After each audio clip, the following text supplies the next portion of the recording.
What's going on, everyone? Nick here with NPM Productions.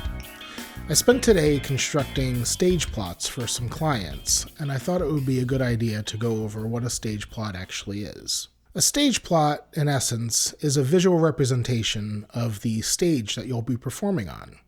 It'll show where everybody is situated on stage. It will give an input list to the engineer who will be running your sound as to how many channels he'll need.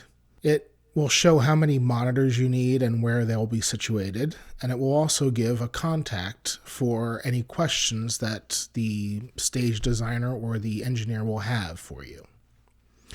So let's break it down a little bit. Let's talk about the visual representation element.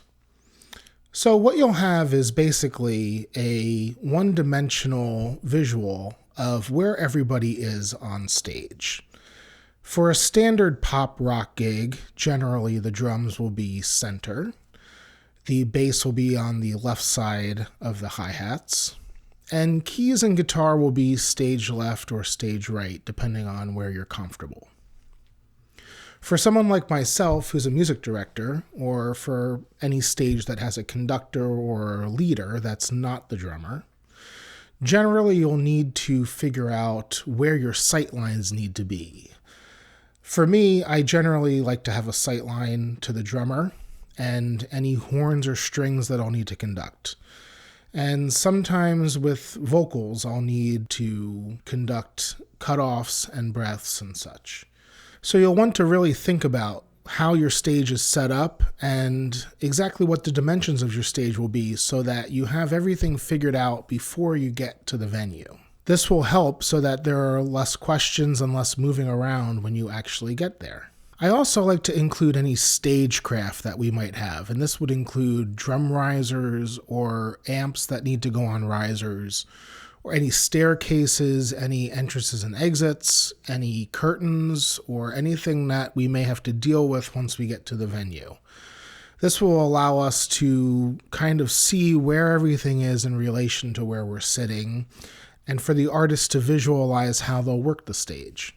These are also important elements to tell your backline coordinator or your mixing engineer in case they can't provide these types of stagecrafts for your performance. More advanced things would be any lights that you need, any type of smoke machines, or any other elements that would have to go on stage. Next, let's talk about the input list.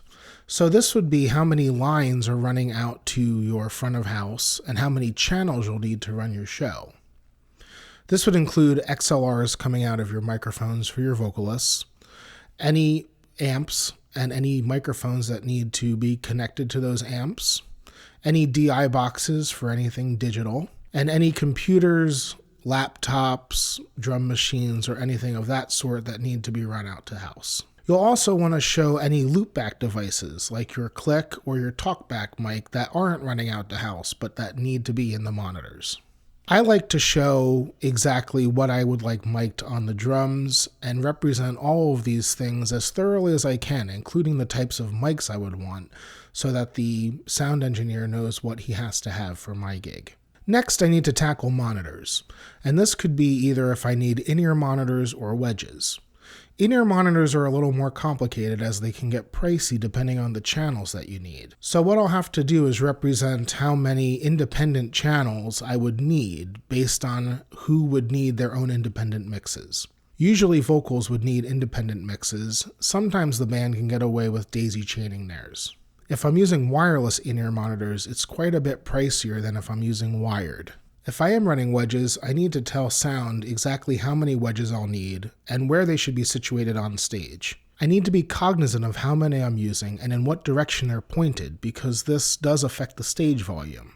If I have too many wedges pointed out towards the house, this could affect the house mix. Lastly, I need to give a contact person and information on who to contact in the case that any questions arise. I hope this video was helpful. Please click the subscribe button and we'll see you soon.